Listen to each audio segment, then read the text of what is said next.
The dust cloud rising from the Colorado plains told Caleb Monroe something was wrong before he even heard the commotion at the stables, and when he rounded the corner of the weathered barn on that scorching August afternoon in 1882, he saw a sight that made him stop dead in his tracks.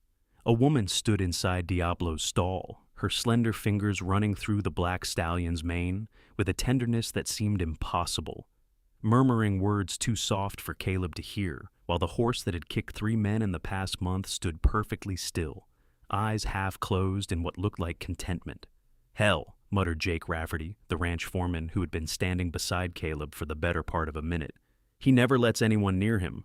I have seen that devil horse try to bite clean through a man's arm just for bringing him hay."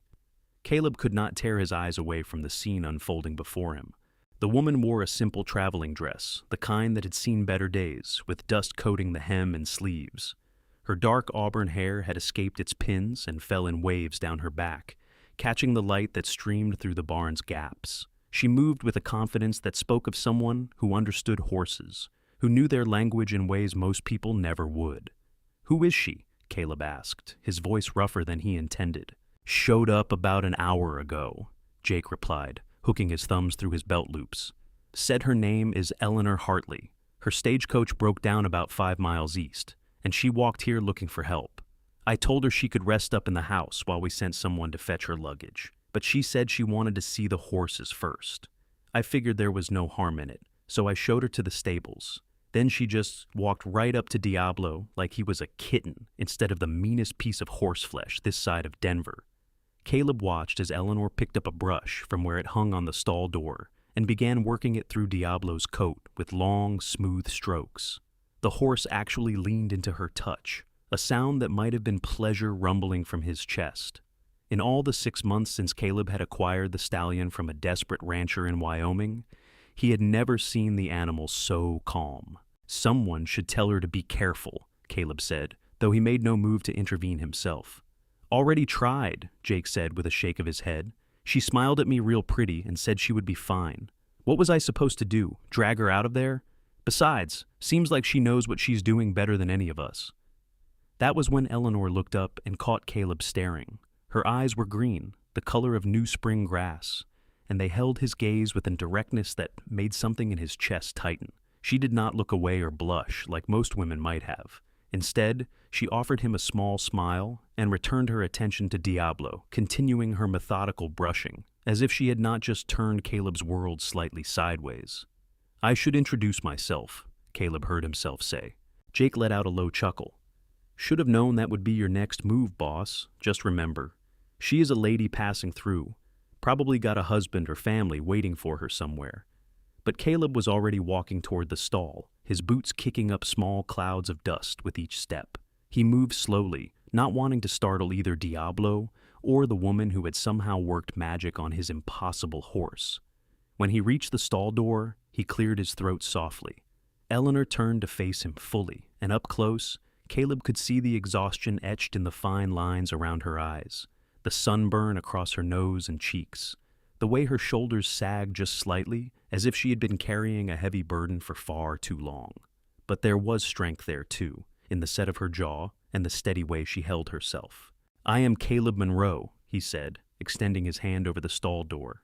"This is my ranch. I have to say, I am impressed. Diablo does not usually take to strangers." She wiped her palm on her skirt before taking his hand. Her grip was firm, her skin rough with calluses that spoke of hard work. "Eleanor Hartley. I apologize for the intrusion, Mr. Monroe. Your foreman was kind enough to offer me refuge while I sort out my travel situation. I hope you do not mind that I came to see your horses. I have always found them to be better company than most people." "No apology necessary," Caleb said, reluctant to release her hand, but doing so anyway. "And please, call me Caleb.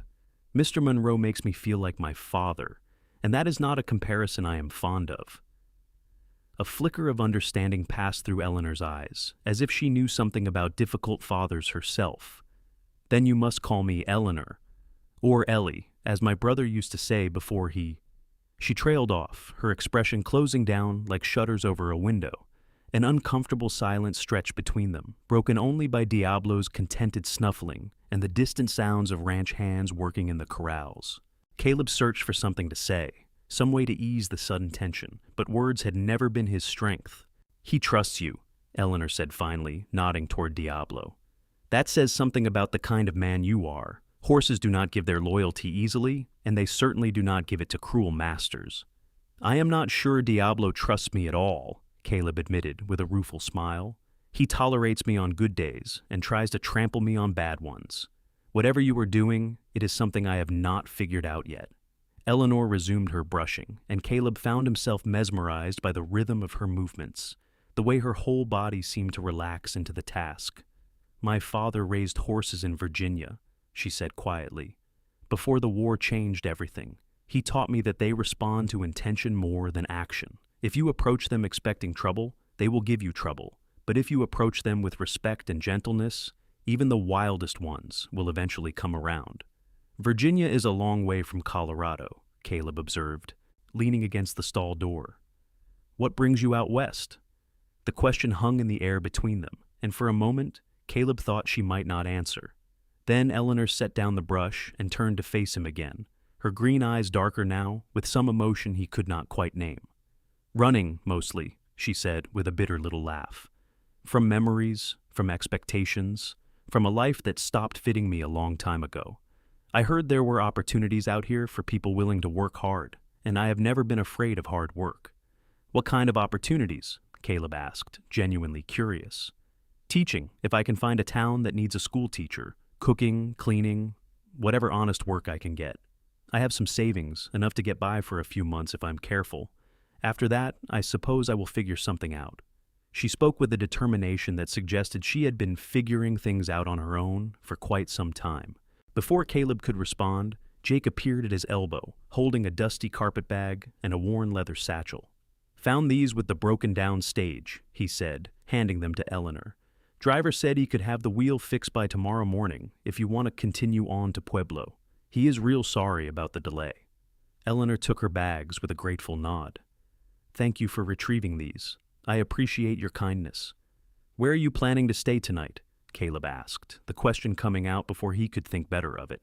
"Pueblo is still a full day's travel from here, and the nearest town is almost 3 hours by horse." "I had not thought that far ahead," Eleanor admitted, a flush creeping up her neck. "I suppose I could camp near the stage until morning." "Absolutely not," Caleb said firmly. "The ranch house has a spare room. You will stay here tonight as our guest, have a proper meal, and a real bed. In the morning, Jake can drive you back to the stage in the wagon." Eleanor looked like she wanted to argue, pride warring with practicality across her features. Finally, practicality won out. "That is very generous of you, Caleb. I accept, with gratitude." As they walked toward the main house, Diablo let out a long, mournful whinny, as if protesting Eleanor's departure. She glanced back over her shoulder and laughed, the sound bright and genuine, and Caleb felt the tightness in his chest again. Stronger this time? The ranch house was a sprawling structure of timber and stone that Caleb had built with his own hands over the past 3 years, determined to create something lasting after his father's legacy of gambling debts and broken promises. The interior was sparse but clean, with furniture built for function rather than beauty, and windows that let in the endless Colorado sunlight. "It is not fancy," Caleb said as he showed Eleanor to the guest room, suddenly self-conscious about the plain walls and simple quilt on the bed. "But it is comfortable enough." "It is perfect," Eleanor said, setting her bags on the floor and running her hand over the quilt with something like reverence. "You have no idea how perfect it is." Their eyes met, and for a long moment, neither of them looked away. Caleb felt something pass between them, some recognition or understanding that went beyond words. Then Eleanor cleared her throat and turned to examine the wash basin on the dresser, breaking the spell. "I will let you rest and freshen up," Caleb said, backing toward the door. "Supper will be ready in about an hour. Nothing fancy, just stew and bread, but there is plenty of it." "That sounds wonderful," Eleanor said. "Thank you again, Caleb. Your hospitality means more than you know." After he closed the door behind him, Caleb stood in the hallway for a moment, trying to understand what had just happened. He had built his life around solitude and hard work, content with the company of his horses and the handful of ranch hands he employed. Women were a complication he had deliberately avoided after watching his mother slowly wither under the weight of his father's failures. Yet here he was, his pulse racing over a stranger who would be gone by morning, leaving nothing behind but the memory of gentle hands on his impossible horse. Supper that evening was an awkward affair. Caleb's cook, a gruff man named Pete, who had learned his trade in a dozen mining camps, had outdone himself with a venison stew rich with vegetables from the ranch garden. Eleanor ate with the appetite of someone who had not had a decent meal in days, complimenting Pete until the old man actually blushed and retreated to the kitchen, muttering about how some people had manners. The ranch hands had been invited to eat in the main house, as was Caleb's custom, and they cast curious glances at Eleanor between bites of food and swigs of coffee. Jake told stories about the ranch's early days, when they had nothing but hope and determination, and Eleanor listened with genuine interest, asking questions that showed she understood the challenges of building something from nothing. "You said you grew up on a horse farm in Virginia," Jake said, as Pete brought out a dried apple pie for dessert. "What happened to it after the war?" Eleanor's smile faded. "My father never recovered from seeing his life's work destroyed. He died of pneumonia the winter after Appomattox, but I think it was really a broken heart that killed him. My mother followed him 6 months later. My brother Thomas tried to hold on to the land, but the debts were too much. He sold what was left and headed west to try his luck in the silver mines. I stayed behind, living with my aunt and working as a seamstress, but what?" Caleb prompted gently when she trailed off. "But my aunt had ideas about my future that did not match my own," Eleanor said, her voice taking on an edge. "She wanted me to marry a banker from Richmond, a man 3 times my age who looked at me like I was property he was considering purchasing. When I refused, she said I was ungrateful and foolish, so I took what little money I had saved and bought a ticket west, hoping to find my brother, or at least a place where I could make my own choices." "Good for you," said Billy, one of the younger ranch hands, earning him a sharp look from Jake. But Eleanor smiled at Billy with warmth. "Thank you. It does not always feel good if I am being honest. Mostly it feels terrifying. But anything is better than living a life that belongs to someone else." After supper, Caleb walked Eleanor out to the porch, where the evening air had finally cooled to something bearable. The sky was turning purple and gold, and the mountains in the distance were dark silhouettes against the fading light. They stood in comfortable silence for a while, listening to the sounds of the ranch settling down for the night.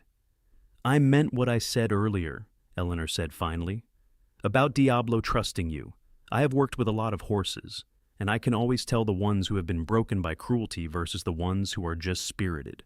He is not broken, which means you have been patient with him even when it would have been easier to give up." "Or maybe I'm just stubborn," Caleb said with a self-deprecating laugh. "Stubbornness and patience are not so different," Eleanor replied. "Both require you to keep going when things get hard. I admire that." Caleb turned to look at her, struck once again by the strength he saw in her profile.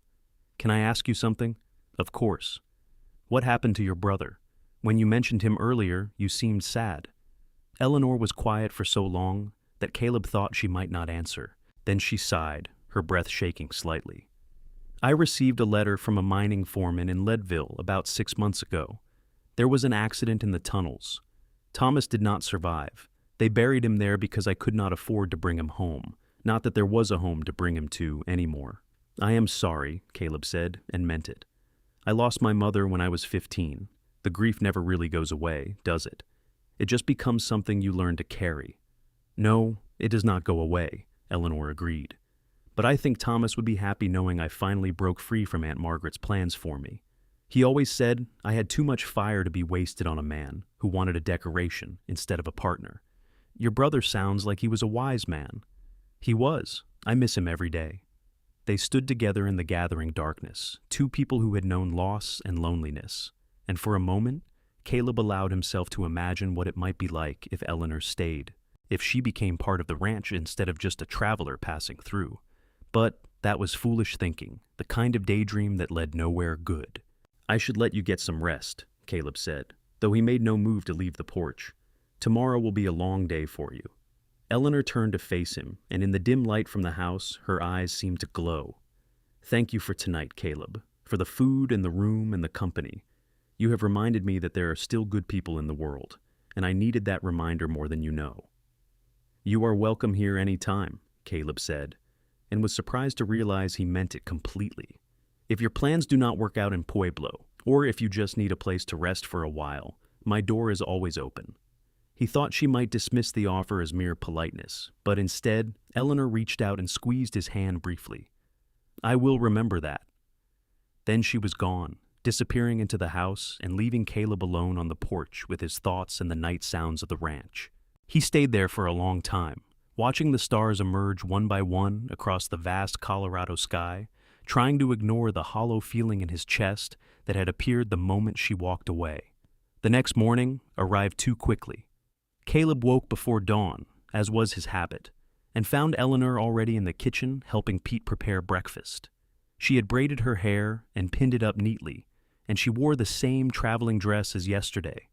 But somehow she looked more alive than she had the day before, as if a single night of rest and kindness had restored something vital in her. You do not need to work for your keep, Caleb said, accepting a cup of coffee from her hands. You are a guest. I know, Eleanor replied with a smile, but I wanted to do something useful, and Pete was kind enough to let me help. Besides, I have always found morning chores soothing. They give structure to the day. They ate breakfast together, the conversation flowing easily despite the early hour. Eleanor asked about the ranch's operations, and Caleb found himself explaining the details of breeding horses for both work and sale, the challenges of maintaining good grazing land, the delicate balance between expansion and sustainability. She listened with the focused attention of someone genuinely interested, asking questions that showed she understood the complexity of what he was trying to build. After breakfast, Caleb walked with Eleanor to the stables while Jake hitched up the wagon. The morning was cool and clear, the kind of perfect late summer day that made all the hardships of ranch life feel worthwhile. When they reached Diablo's stall, the stallion immediately pushed his nose over the door, seeking Eleanor's touch. I think you have made a conquest, Caleb said, watching as she stroked Diablo's face with the same gentleness as the day before. He is going to be impossible once you leave. Maybe he just needed someone to see past his reputation, Eleanor said softly. We all need that sometimes. Caleb felt the weight of her words, the implication that she was not just talking about the horse. Before he could respond, Jake called out that the wagon was ready. Eleanor gave Diablo one last pat and picked up her bags, squaring her shoulders as if preparing herself for whatever came next. The ride to the broken-down stagecoach took nearly an hour, during which Caleb found himself dreading every passing minute. Eleanor sat between him and Jake on the wagon seat, pointing out birds and wildflowers along the way, her enthusiasm infectious. By the time they reached the stage, where the driver had indeed repaired the wheel and was waiting with two other passengers who had spent the night in a nearby farm, Caleb had run out of reasons to delay her departure. Thank you again, Eleanor said, as Jake helped her down from the wagon. For everything.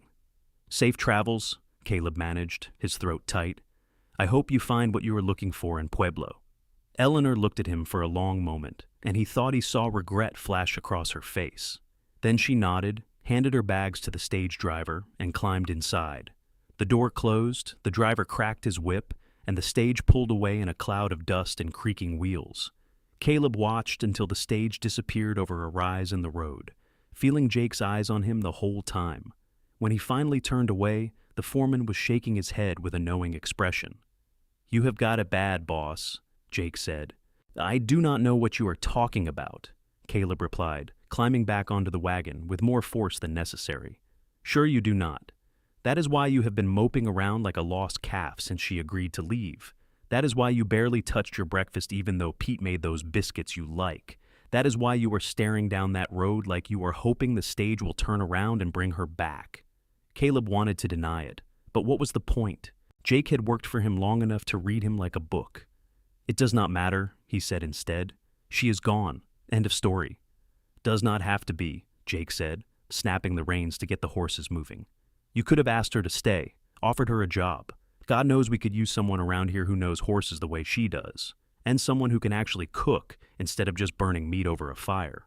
I barely know her, Caleb protested, and she made it clear she wants to find her own way. What kind of man would I be if I tried to hold her back from that? Jake shrugged. The kind of man who recognizes a good thing when he sees it and does not let pride or fear get in the way. But what do I know? I am just an old cowhand who never had the sense to settle down himself. They rode the rest of the way back to the ranch in silence, but Jake's words echoed in Caleb's mind long after they had returned to work. Could he have asked Eleanor to stay? Should he have? The questions haunted him as he went through the motions of his daily routine, checking fences and working with the younger horses, trying to focus on anything except the memory of green eyes and gentle hands. 3 days passed, then a week. Caleb threw himself into work with a determination that bordered on obsessive, rising before dawn and not stopping until long after dark. He told himself he was just being productive, making the most of the good weather before autumn arrived. But the truth was that he was trying to outrun thoughts of Eleanor, and it was not working. Diablo became increasingly difficult, refusing to eat properly and lashing out at anyone who came near his stall. Caleb spent hours trying to soothe the stallion, but nothing worked. The horse had bonded with Eleanor in those brief hours, and now he pined for her like a lovesick fool, which Caleb absolutely refused to acknowledge was exactly what he himself was doing. It was Jake who finally confronted him on a hot afternoon as they worked together to reinforce a section of corral fencing. "This is getting ridiculous," the foreman said bluntly. "You are working yourself into the ground, Diablo is making himself sick, and the rest of us are walking on eggshells trying not to set you off. Just admit you miss the woman and do something about it." "What would you have me do?" Caleb snapped, throwing down his hammer with more force than necessary. "Ride to Pueblo and track her down like some desperate stalker?" "She left, Jake. She made her choice." "Did she? Or did she just assume you did not want her to stay because you never gave her a reason to think otherwise? You are the one who practically shoved her onto that stage, boss. Maybe she would have stayed if you had given her the option. You do not know that. Neither do you. But the difference is, I am not the one making myself miserable over it." Caleb wanted to argue, but the fight went out of him suddenly. He sat down heavily on a fence post and rubbed his face with both hands. What if I go all the way to Pueblo and she has already moved on? What if she has found a teaching position or met someone else? What if she does not want to see me again? "What if she does?" Jake countered. "Look, I am not saying you have to marry the woman tomorrow, but at least give yourself a chance to find out if what you felt was real. Otherwise, you are going to spend the rest of your life wondering what might have been, and that is a special kind of hell I would not wish on anyone." Caleb looked out across the ranch he had built, the land he had poured his sweat and dreams into, and realized that none of it meant anything without someone to share it with. He had been so focused on proving he was not his father, on building something lasting and worthwhile, that he had forgotten to actually live. Eleanor had reminded him what it felt like to connect with another person, to want something beyond just survival and success. "You can handle things here if I leave for a few days?" he asked Jake, already making plans in his mind. The foreman grinned. "I have been handling things here longer than you have, boss. Go get your woman." Caleb left at first light the next morning, riding his fastest horse and pushing hard to make good time. Pueblo was nearly 50 miles away, a journey that would normally take 2 days, but he was determined to make it in less. He stopped only to rest and water his horse, eating jerky and hardtack in the saddle, his mind racing with everything he wanted to say to Eleanor when he found her. If he found her. The doubt crept in as miles passed beneath his horse's hooves. Pueblo was not a huge city, but it was big enough that someone could disappear if they wanted to. What if Eleanor had already moved on to Denver or Colorado Springs? What if she had decided to return east after all? What if she had never thought about him again after that morning they said goodbye? He reached Pueblo just as the sun was setting on the second day of travel, his horse exhausted and his own body aching from the long ride. The town was bustling with activity, miners and cowboys and railroad workers filling the streets and saloons. Caleb started his search at the most logical place, the schoolhouse. The building was small and weathered, with a bell tower that leaned slightly to one side. A woman was sweeping the front steps, her gray hair pulled back in a severe bun. Caleb dismounted and approached her with what he hoped was a friendly expression. "Excuse me, ma'am. I am looking for a woman named Eleanor Hartley. I was told she might be seeking a teaching position here." The woman stopped sweeping and looked him up and down with narrowed eyes. "Who is asking?" "My name is Caleb Monroe. I run a horse ranch north of here. Eleanor stayed with me briefly when her stage broke down, and I have some business to discuss with her." "What kind of business?" the woman asked suspiciously. Caleb felt his face heat. "Personal business. Do you know where I can find her, or not?" The woman's expression softened slightly. There was a woman here about a week and a half ago asking about teaching positions. Auburn hair, green eyes, Virginia accent. That sounds like her, Caleb said, hope surging in his chest. Do you know where she went? I told her the same thing I tell all the young women who come through here looking for respectable work.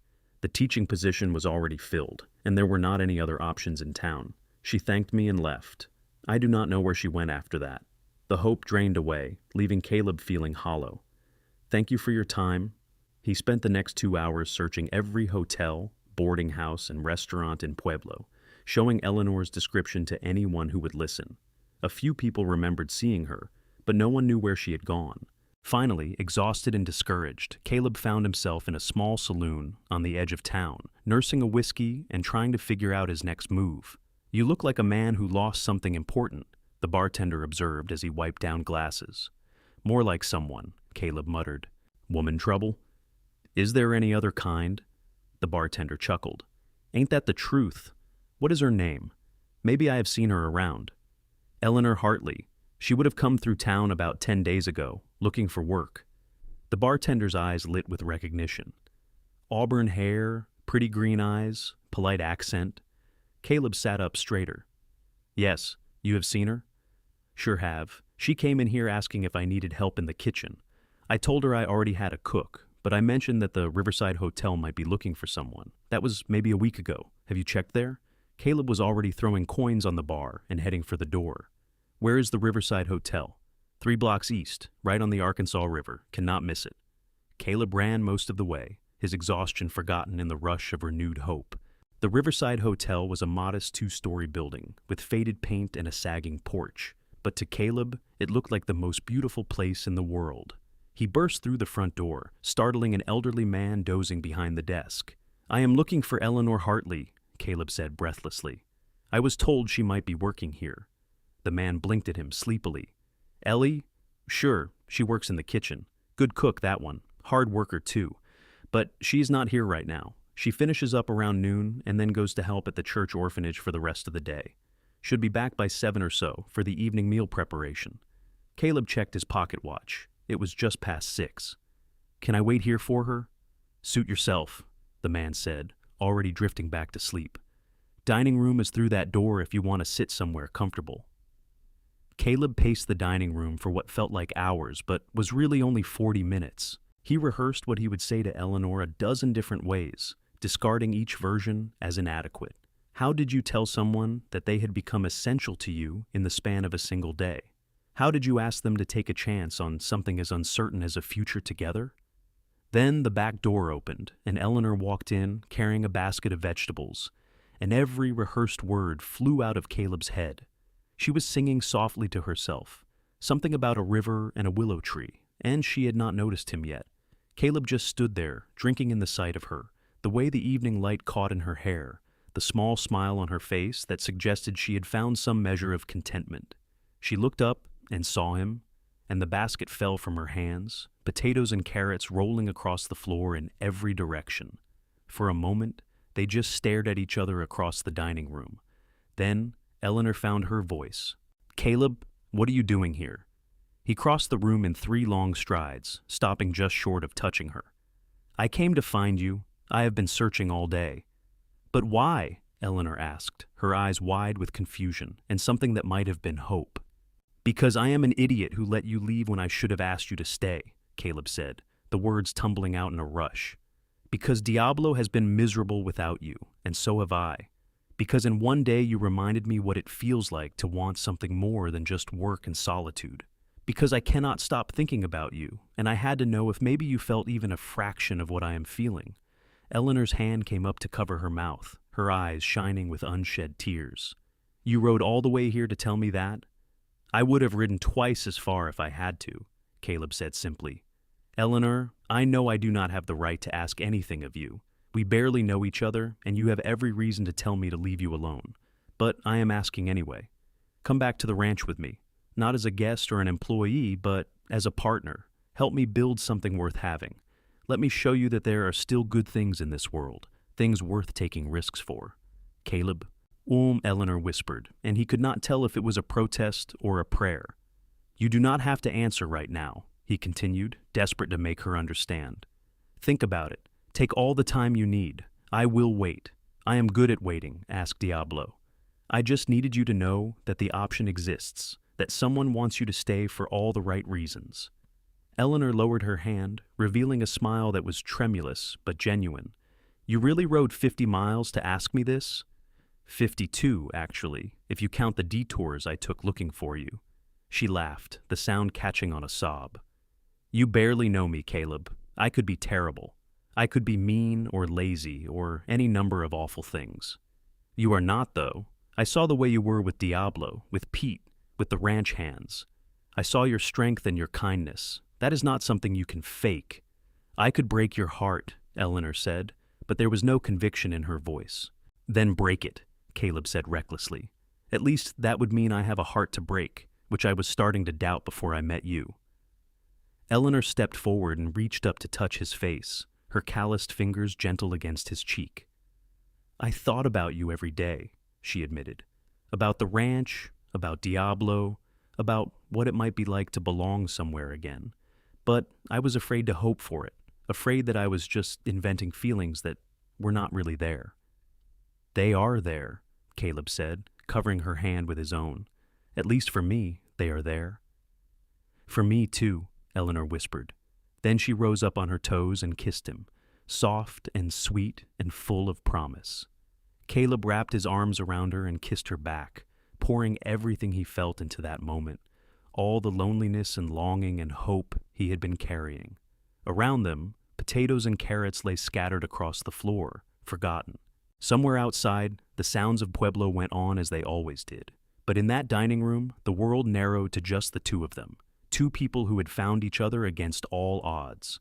When they finally broke apart, both breathless, Eleanor rested her forehead against his chest. I will need to give notice here, she said practically, even as her arms stayed wrapped around him. Mr. Harrison has been kind to me, and I will not leave him without a cook on short notice. How long? Caleb asked, running his hands up and down her back, unable to stop touching her now that he had started. A week, maybe 2 if he needs time to find a replacement. I also volunteer at the orphanage, and I should make sure they have help arranged before I go. I can wait 2 weeks, Caleb said, though the thought of being apart from her for that long already felt like torture. I will stay here in Pueblo if you want, or I can come back to get you when you are ready. Eleanor pulled back to look at him. You should go back to the ranch. Jake and the others need you, and you have already been gone 2 days. I will send you a telegram when I'm ready to leave, and you can come get me then. Or I can take the stage back if that is easier. I am coming to get you, Caleb said firmly. No more stagecoaches leaving you stranded in the middle of nowhere. They spent the next hour talking, sitting together in the dining room, while Eleanor was supposed to be preparing supper, and Caleb was supposed to be giving her space to think. But neither of them could bear to be apart just yet. So they talked about everything and nothing, learning each other's stories with the hunger of people who had been alone for too long. Eleanor told him about her childhood in Virginia, riding horses through green hills that seemed impossibly far away now. She told him about her mother's gentleness and her father's quiet strength, about the war that had destroyed everything they had built. She told him about Thomas, her beloved brother, who had always believed she could do anything, who had encouraged her to be more than what society expected. Caleb told her about his own childhood, though the memories were harder and less golden. He spoke of a father who gambled away everything of value, a mother who died still hoping for change that never came. He told her about leaving home at 16 with nothing but a borrowed horse and determination, about working every job from ranch hand to railroad laborer, saving every penny until he could buy his own land. He told her about the dream that had driven him, to build something stable and lasting, to be nothing like the man who had given him life. We are both running from ghosts, Eleanor observed quietly. Maybe that is why I felt so comfortable with you from the start. We understand each other's scars. Maybe, Caleb agreed, or maybe we just recognize in each other what we have been looking for all along. Eventually, Mr. Harrison came looking for his cook, and was startled to find her sitting with a strange cowboy surrounded by scattered vegetables. Eleanor quickly explained the situation, her cheeks flushed with embarrassment, and to Caleb's surprise, the old man just laughed. About time someone came looking for you, Ellie, he said with a wink. You have been moping around here like a lost soul since you arrived. I will be sorry to lose you, but I would rather see you happy somewhere else than miserable here. Give me 10 days to find a replacement, and then you can head off to your new life." They agreed on 10 days, and Caleb spent one more night in Pueblo, paying for a room at the Riverside Hotel, so he could have breakfast with Eleanor before beginning the long ride home. That meal was one of the best of his life, not because the food was particularly special, but because of the way Eleanor smiled at him across the table, the way her eyes lit up when he talked about the ranch and the plans he had for expanding the horse breeding operation. "I want your input on everything," Caleb said, reaching across to take her hand. "This is not me sweeping in to rescue you or offering charity. I am asking for a real partnership, Eleanor. Your knowledge of horses is far better than mine, and I would be a fool not to learn from you." "A real partnership," Eleanor repeated, testing the words. "I like the sound of that." When Caleb finally rode away later that morning, he did so with a lightness in his heart that had been missing for as long as he could remember. The journey home felt shorter somehow, the miles passing easily beneath his horse's hooves. He found himself grinning like an idiot at nothing, imagining Eleanor's face when she first saw the ranch as her new home instead of just a way station. Jake took one look at him when he arrived back at the ranch and burst out laughing. "Well, I will be damned. You actually found her and convinced her to come back. I was starting to think you would lose your nerve and come home with some excuse about how she was already gone or had moved on." "She is coming in 10 days, Caleb said, unable to keep the smile off his face. "She has to give notice at her job first." 10 days, Jake repeated. "All right then. We better get this place ready for a woman's presence, starting with giving that guest room a proper cleaning and maybe some curtains or something. Pete, you still got those wildflowers you picked last month for making sachets?" The next week and a half passed in a flurry of activity. Caleb found himself cleaning corners of the house that had not seen a broom in months, much to Pete's amusement. He bought fabric in town and convinced one of the ranch hands' wives to sew proper curtains for Eleanor's room. He even picked wildflowers and placed them in a jar on the dresser, then worried they looked ridiculous and removed them, then put them back when Jake told him he was overthinking things. Diablo seemed to sense that something had changed. The stallion became more manageable, as if he somehow knew that Eleanor would be returning. Caleb spent extra time with the horse, telling him about Eleanor's upcoming arrival, feeling only slightly foolish for talking to an animal as if it could understand him. The telegram arrived on the 9th day. "Ready tomorrow. Stage arrives, Pueblo Station, 2 p.m. Eleanor." Caleb barely slept that night, and he was on the road before dawn, determined to reach Pueblo, with time to spare. He brought the wagon instead of riding solo, wanting Eleanor to be comfortable on the journey home. He had packed blankets and food, water, and supplies, preparing for every possible contingency. He reached the Pueblo stage station by noon, 2 hours early, and spent the time pacing and checking his pocket watch every few minutes. Other travelers came and went, eyeing him with amusement or annoyance depending on how many times he got in their way.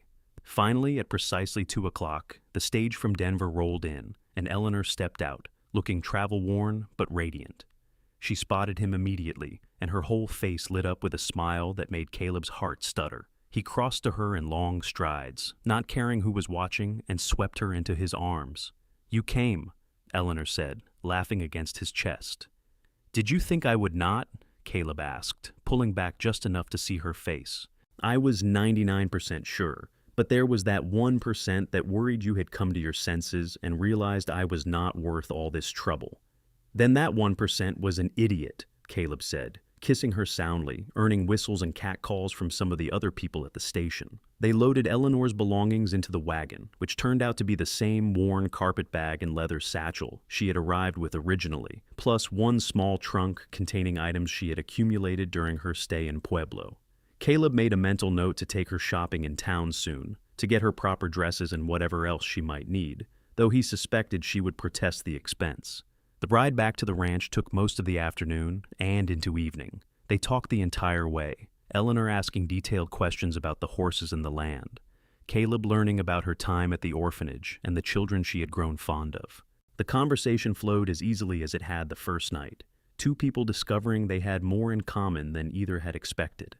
As the sun began to set, painting the Colorado sky in shades of orange and pink, the ranch came into view.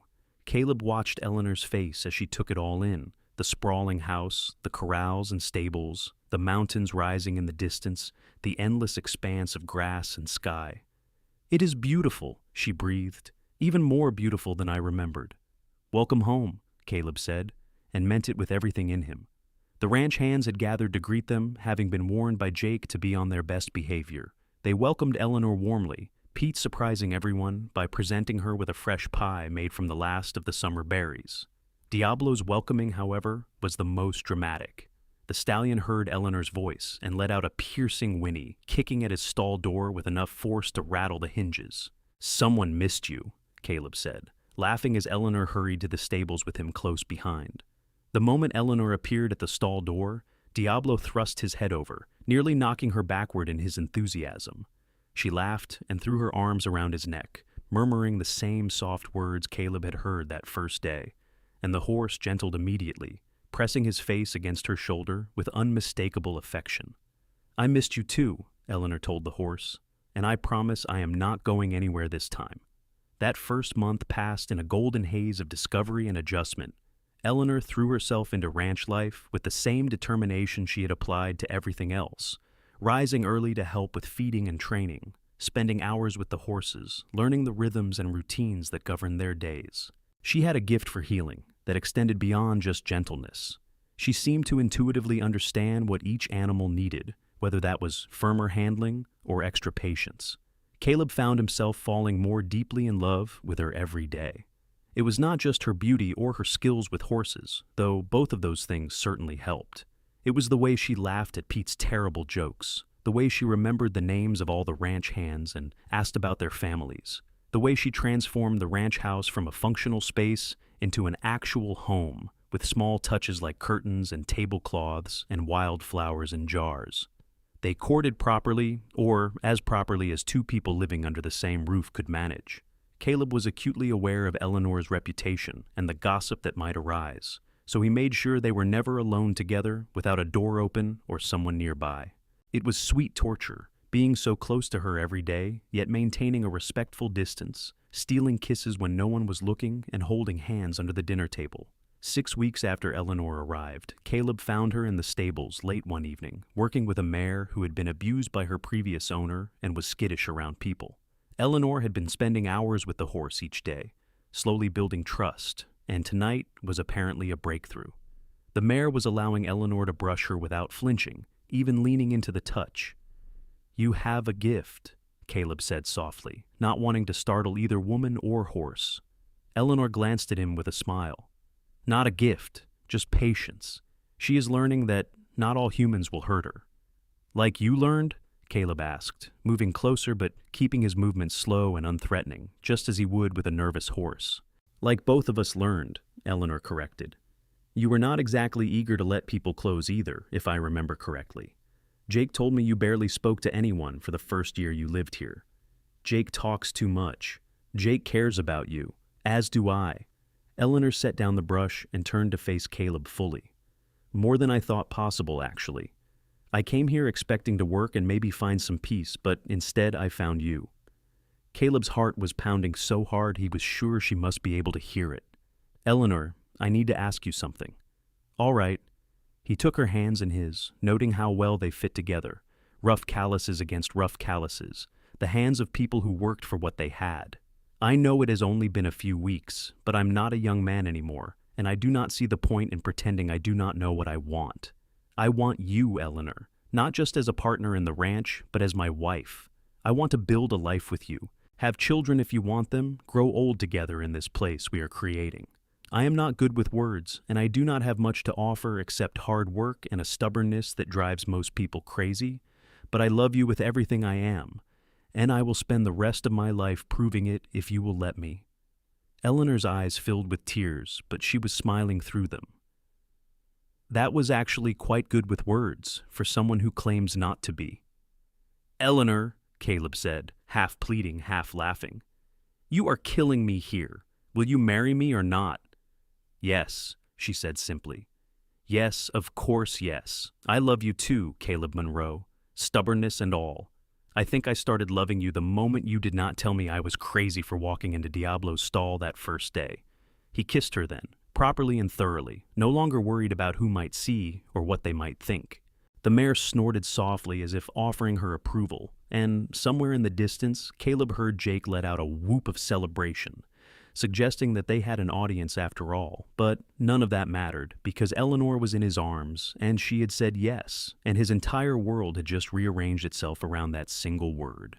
They were married 6 weeks later, on a crisp October morning, with the aspens turning gold in the mountains. The ceremony was simple, held at the small church in the nearest town, with Jake and Pete serving as witnesses and half the ranch hands in attendance. Eleanor wore a dress of deep blue that brought out the color of her eyes, and Caleb wore his best suit, the one he had bought years ago for important business meetings and had almost never worn. The preacher was an elderly man with kind eyes who spoke about partnership and commitment, about building a life together through good times and bad. Caleb barely heard the words, too focused on Eleanor's face, the way she looked at him like he was everything she had ever wanted. When the preacher finally said he could kiss his bride, Caleb did so with a tenderness that belied the strength of his feelings, aware that they had an audience but not caring even a little bit. The celebration afterward was held at the ranch, with food and music and dancing that lasted well into the evening. Eleanor danced with every ranch hand who asked, laughing and spinning until her cheeks were flushed and her hair had escaped its pins. Caleb watched her with pride and amazement, still not quite believing that this incredible woman had chosen him. As the sun began to set, Jake pulled Caleb aside, pressing a glass of whiskey into his hand. "I am happy for you, boss," the foreman said sincerely. "She is good for you. Good for all of us, really. This place has felt more like a home in the past few months than it did in all the years before." "Thank you, Jake," Caleb said, clinking his glass against the foreman's. "And thank you for pushing me to go after her. I would have been too stubborn and proud if you had not kicked some sense into me." "That is what friends are for," Jake replied. "Now go dance with your wife. She is looking at you like you hung the moon, and it would be a shame to disappoint her." Caleb found Eleanor near the porch, accepting congratulations from Pete and some of the other ranch hands. He held out his hand, and she took it without hesitation, letting him lead her into the center of the makeshift dance floor. Someone started playing a fiddle, a slow, sweet melody that seemed to have been made for this exact moment. "Happy?" Caleb asked as they swayed together under the stars. "Happier than I have been in years," Eleanor admitted. "Maybe happier than I have ever been. Is that strange? To feel like your life is really beginning when you are already in your 20s? "Not strange at all," Caleb said. "I feel the same way. Like everything before, this was just preparation, just getting me ready to meet you." They danced until the music stopped and the guests began to drift away, until it was just the two of them standing in the cool October night, wrapped in each other's arms. Then Caleb swept his wife up and carried her into the house, Eleanor laughing and protesting that she could walk perfectly well. "Thank you very much." Their wedding night was everything it should have been. Sweet and awkward and perfect. Two people learning each other in the most intimate way possible. Caleb was gentle with Eleanor, mindful of her inexperience, and she responded with a trust and openness that humbled him. They loved each other slowly and thoroughly, taking their time to explore and discover, and when they finally fell asleep in each other's arms, as the first light of dawn crept through the curtains, Caleb thought he had never felt more at peace. The months that followed were not without challenges. Ranch life was hard, even with help, and there were days when the work seemed endless and the problems insurmountable. They had a harsh winter that first year, with snowstorms that lasted for days and temperatures that dropped so low even the hardiest animals struggled. Caleb and Eleanor worked side by side to keep the horses safe and warm, breaking ice on water troughs and distributing extra feed, checking on each animal multiple times a day. There were also disagreements, as was inevitable when two strong-willed people tried to build a life together. They argued about how to handle a difficult horse, about whether to expand the breeding operation or focus on what they already had, about money and priorities and 100 other small things. But they learned to fight fair, to listen to each other's perspectives, to find compromise without either person feeling diminished. What made it work was the fundamental respect they had for each other, the recognition that they were partners in every sense of the word. Caleb valued Eleanor's opinions on the horses and often deferred to her judgment when it came to training and healing. Eleanor appreciated Caleb's business sense and his long-term strategic thinking. They balanced each other, compensating for weaknesses and amplifying strengths. By the spring of their second year together, the ranch was thriving. Word had spread about Eleanor's gift with horses, and they began receiving requests from all over Colorado and beyond for her to work with problem animals. Caleb built a special training facility with covered areas for bad weather and round pens of various sizes for different training needs. They hired 2 additional ranch hands to help with the increased workload, young men eager to learn Eleanor's methods. It was in late May, as the wildflowers were blooming across the meadows and the foals were growing strong and healthy, that Eleanor made an announcement at breakfast that changed everything once again. "I am pregnant," she said simply, her hands wrapped around her coffee cup, watching Caleb's face carefully. For a moment, Caleb could not process the words. He just stared at her, his fork halfway to his mouth, brain scrambling to catch up. Then it hit him, and a joy so profound it was almost painful flooded through his body. "Pregnant," he repeated stupidly. "We are going to have a baby." Eleanor's anxious expression melted into a brilliant smile. "Yes. The doctor in town confirmed it yesterday when I went for supplies. I am about 3 months along, which means the baby should arrive sometime in late November or early December." Caleb set down his fork with exaggerated care, as if any sudden movement might shatter the moment. Then he stood, walked around the table, and pulled Eleanor into his arms, holding her as gently as if she were made of glass.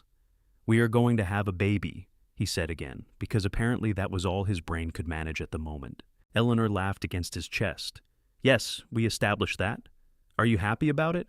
I know we had not really discussed when we wanted to start a family, and the timing might not be ideal with the ranch expansion and everything else we have going on." "Not ideal?" Caleb pulled back to look at her in disbelief. "Eleanor, this is the best news I have ever received in my entire life. We are going to have a baby, our baby. How could the timing be anything but perfect?"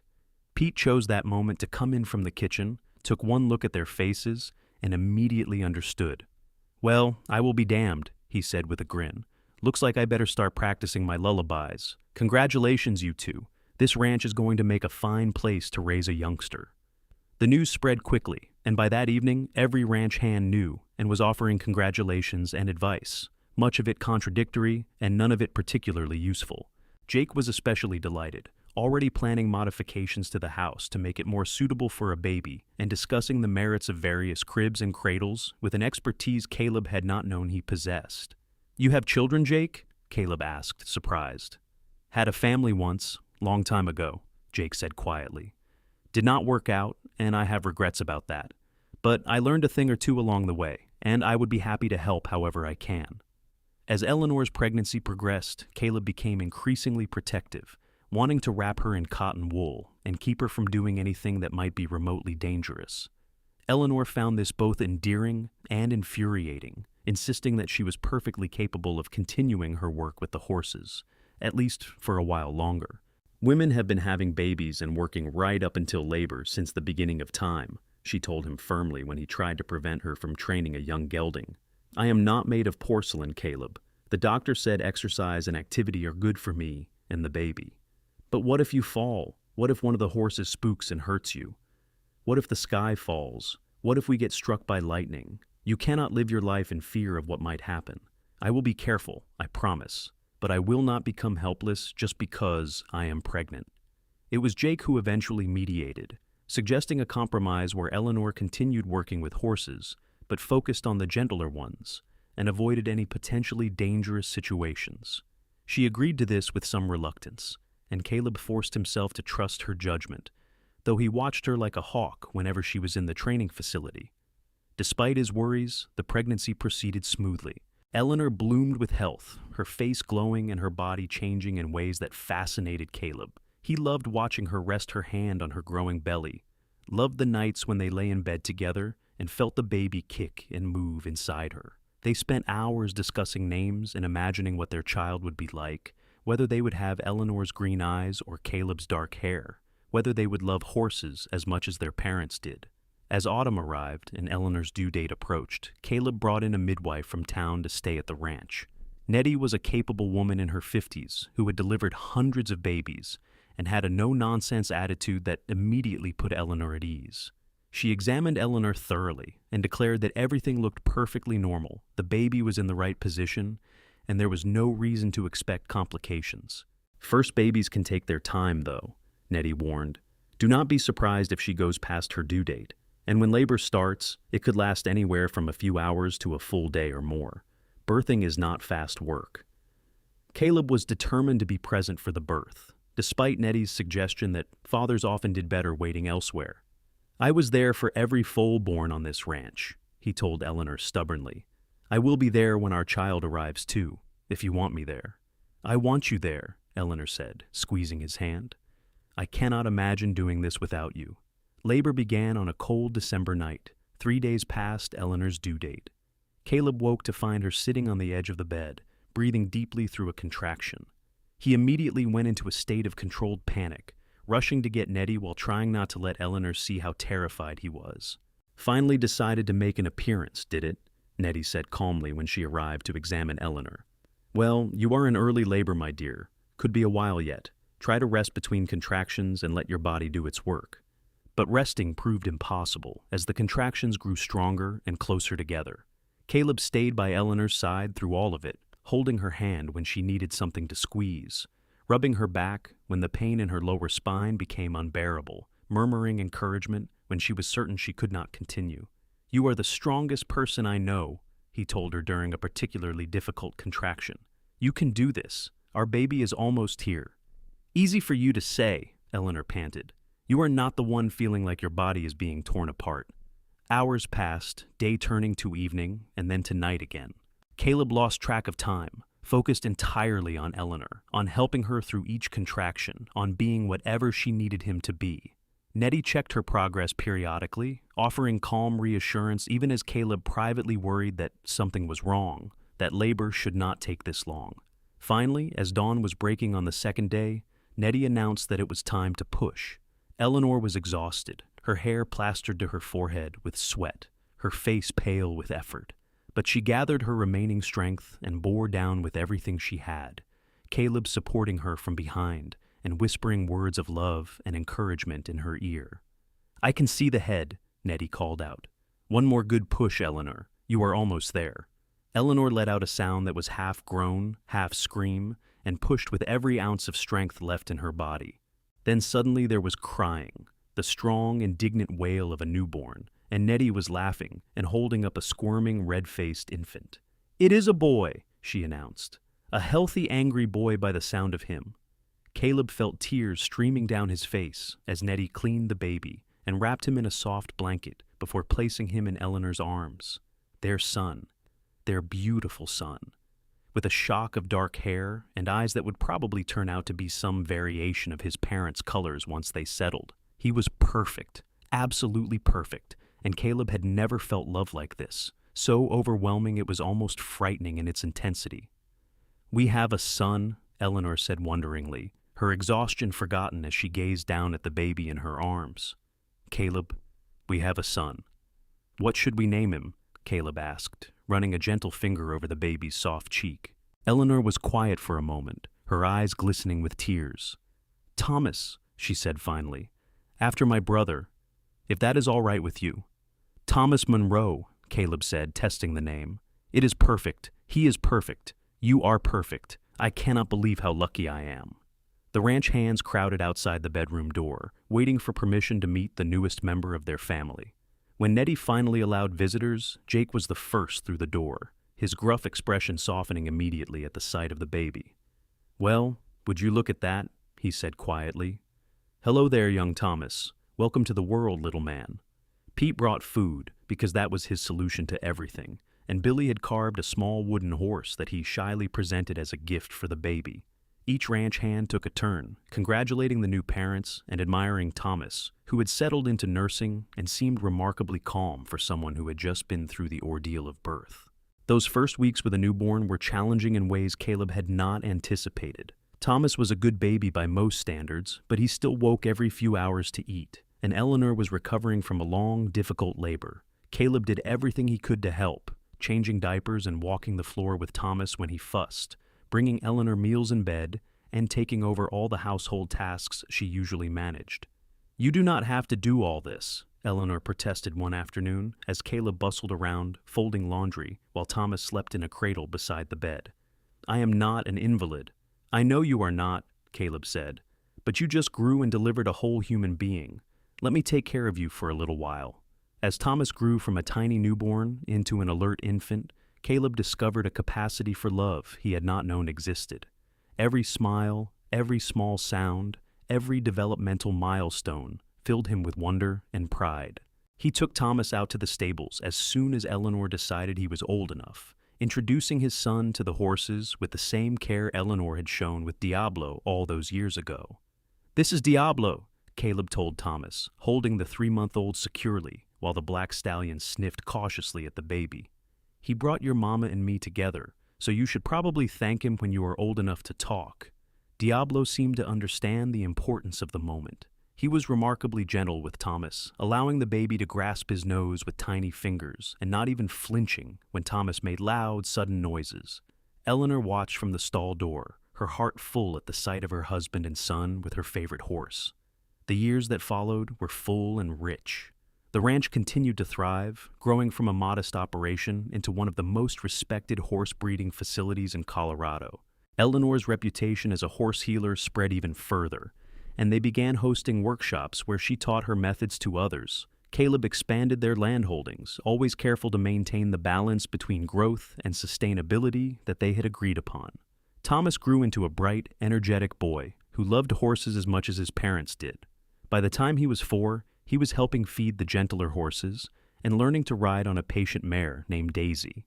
He had Eleanor's green eyes and Caleb's dark hair, and a stubborn streak that came from both of them. When Thomas was 5, Eleanor became pregnant again. This pregnancy was easier than the first, perhaps because she knew what to expect, or perhaps because the baby was simply kinder to her body. Caleb was still protective, but he had learned to trust Eleanor's judgment about her own limitations. Their daughter arrived on a warm July afternoon, so fast that Nettie barely made it to the ranch in time. One moment Eleanor was having mild contractions, and the next she was holding a squalling baby girl with a cap of auburn hair and lungs that suggested she would never be ignored. "What about Sarah?" Eleanor suggested as Caleb held his daughter for the first time, marveling at how much smaller she seemed than Thomas had been. "It was my mother's name." "Sarah Monroe," Caleb said, and his daughter opened her eyes as if responding to her name. They were blue now, but he suspected they would eventually turn green like her mother's. "Welcome to the family, little Sarah." Thomas was entranced by his baby sister, wanting to hold her constantly and help with everything from diaper changes to bath time. Caleb watched his son gently stroke Sarah's tiny hand and felt his heart expand once again, making room for more love than he had thought possible. Life fell into new rhythms with 2 children, busier and louder, but no less satisfying. Eleanor juggled motherhood and her work with the horses, with a grace that amazed Caleb, somehow finding time for everything, while still being fully present for whatever needed her attention at any given moment. Caleb supported her however he could, taking over childcare duties when she needed to work and handling ranch management when she needed to focus on the children. They made a good team, just as they had from the beginning. On quiet evenings after the children were asleep, they would sit together on the porch as they had on that first night, watching the sunset and talking about their day, their dreams, their life together. "Do you ever miss Virginia?" Caleb asked one such evening, Eleanor's head resting on his shoulder. "Sometimes," she admitted. "I miss the green hills and the way the dogwoods bloomed in spring. I miss my parents and Thomas, though the ache has dulled with time. But I do not regret leaving. Everything I lost led me here, to you, to this life we have built. I would not change that for anything." "Even on the hard days?" Caleb asked, thinking of the winters that seemed endless and the work that was never truly finished. "Especially on the hard days," Eleanor said firmly. "The hard days are what make the good days so sweet, and I would rather have one hard day with you than a lifetime of easy days with anyone else." Years continued to pass. Thomas grew into a responsible young man who worked alongside his father, learning every aspect of ranch management and horse breeding. He had inherited his mother's gift with horses and his father's head for business, a combination that would serve him well when he eventually took over the ranch. Sarah was more independent, equally comfortable in the stables or with a book in hand. She loved the horses but also loved learning, and by the time she was 10, she was talking about becoming a veterinarian, a relatively new profession, but one that fascinated her. Caleb and Eleanor encouraged her dreams, knowing that the world was changing, and their daughter would have opportunities they had never imagined. When Caleb turned 50, the ranch hands threw a surprise party that Eleanor had been planning for months. The house was filled with friends and neighbors, some of whom had traveled from as far as Denver to celebrate. Jake gave a rambling speech about the early days of the ranch, making everyone laugh with stories of Caleb's stubborn determination and Eleanor's magical touch with impossible horses. To Caleb and Eleanor Monroe, Jake concluded, raising his glass. Two people who found each other against all odds and built something that will last for generations. May you have many more years together, and may the rest of us be lucky enough to share in them. Caleb stood to respond, pulling Eleanor close to his side. I am not good at speeches, he began, and several people laughed because they knew this was true. But I want to say that every good thing in my life started the day Eleanor walked into Diablo's stall and showed me what it means to approach the world with gentleness instead of fear. She taught me that being strong does not mean being alone, that asking for help is not weakness, and that the best things in life are the ones you build with someone you love. So, thank you, Eleanor, for taking a chance on a stubborn cowboy who barely knew what he wanted until he saw you. Eleanor kissed him to thunderous applause, and the party continued late into the night. Later, as they were cleaning up together, Thomas and Sarah having been sent to bed hours before, Eleanor found an old photograph that someone had brought as a gift. It showed the ranch as it had been 15 years earlier, just a small house and a few corrals, barely a shadow of what it had become. Look how far we have come, she said, showing the photograph to Caleb. He studied it for a moment, then set it aside to pull her into his arms. The ranch, yes.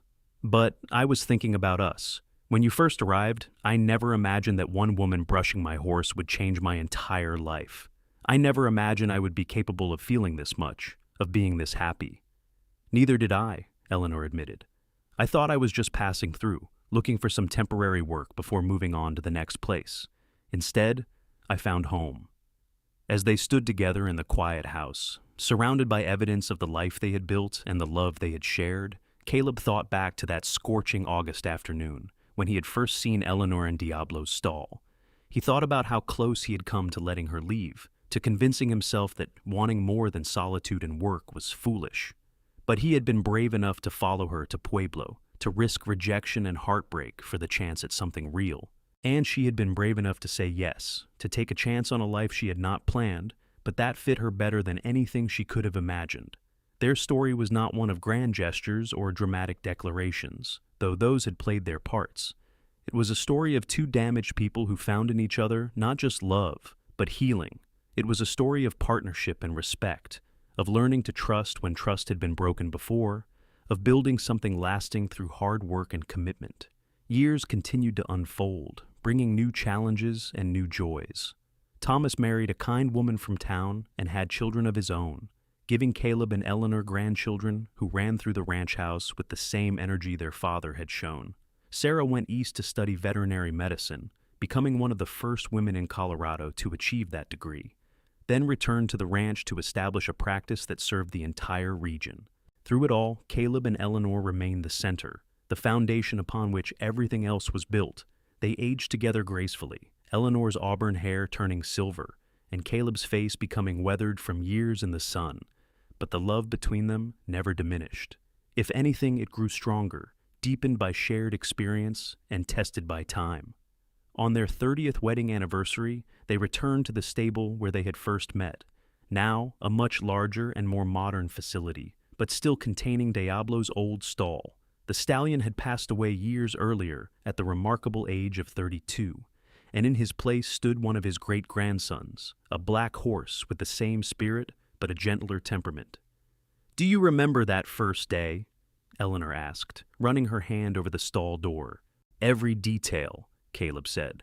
"Jake said he never lets anyone near him, and I thought you were either incredibly brave or incredibly foolish. Maybe both." "Definitely both," Eleanor agreed with a laugh. "I saw this wild, beautiful horse, and I saw you watching me with this look on your face like you could not decide if you wanted to stop me or see what would happen. And I thought, here is a man who understands that some things are worth the risk." "I am glad you took the risk," Caleb said, pulling her close. "I am glad we both did." They stood together in the stable, Two people who had found each other in the most unlikely way and built a love that had weathered every storm. Around them, the ranch they had created together hummed with life and activity, a testament to what could be achieved when two people committed fully to each other and to a shared dream. As the sun set over the Colorado plains, painting the sky in shades of orange and gold, Caleb thought about all the moments that had led to this one, the desperate loneliness of his youth, the determination to build something better, the afternoon when a woman with gentle hands had walked into his life and changed everything. He thought about Jake's words all those years ago, about recognizing a good thing and not letting pride or fear get in the way. He had been afraid, more than he wanted to admit, afraid of rejection, of vulnerability, of opening his heart to someone who might break it. But he had taken that risk anyway, had ridden 52 miles to Pueblo and asked Eleanor to build a life with him, and she had said yes, that beautiful, miraculous yes that had made everything else possible. Their children and grandchildren had spread throughout the house and grounds now, preparing for the anniversary celebration that evening. There would be food and music and laughter, stories told and memories shared. But for now, it was just the two of them in the quiet stable, holding each other as they had held each other through 3 decades of life together. "I love you," Eleanor said, the same words she had spoken countless times over the years, but they never lost their power. "I love you too," Caleb replied. "Always have, always will." They stood together as the light faded, two people who had been lost and found each other, who had been broken and healed together, who had taken separate paths that converged in a stable on an August afternoon, and had been walking together ever since. Their story was written in every building on the ranch, in every horse in the corrals, in the faces of their children and grandchildren. It was a story of love and courage, of taking chances and believing in second chances, of two hearts that recognized each other even when everything else seemed uncertain. As they finally walked back to the house hand in hand, ready to celebrate with family and friends, Caleb glanced back at the stable one last time. He could almost see that first moment again, Eleanor with her gentle hands on his impossible horse, himself standing transfixed, not yet knowing that his whole life was about to change. It had been such a small moment, really, barely worth noticing if you were not paying attention, but they had been paying attention. They had noticed each other, seen past the walls and wounds to the possibility underneath. And from that single moment of connection, they had built a lifetime of love, a legacy that would endure long after they were gone. The house blazed with light and warmth ahead of them, full of the people they loved and the life they had created together. Eleanor squeezed his hand, and Caleb squeezed back, two people moving forward as they always had, together, united, home.